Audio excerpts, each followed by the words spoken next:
我是资传系的刘雨熙，今天要教大家怎么把 YouTube 上面的注解下载下来。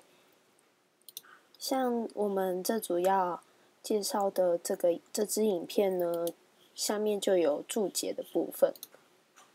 对，这个注解要怎么下载下来呢？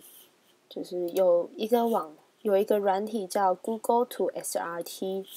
那等一下会附上这个网址，那大家进入这个网址之后，看一下左手边这个 download， 点下去，然后将它下载下来。对，然后下载下来是一个zip 档，那你把它解压缩之后，可以看到这里面。那将这个 run 打开，就可以看到这个软体程式。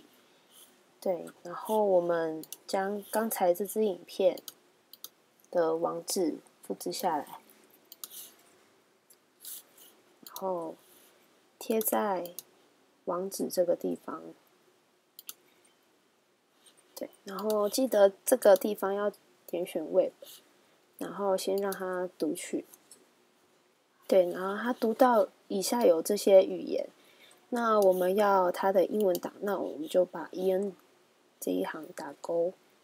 那这个是选择你要储存的地方，那我把它存在桌面。对，然后你可以取档名。好，储存。然后设定好之后呢，我们就按 Go。对，然后完成。那我们就可以到桌面看一下我们刚才所下载下来，那这个就是我刚才下载下来。那要怎么打开它呢？按右键，开启档案。找到你的记事本。等一下哦。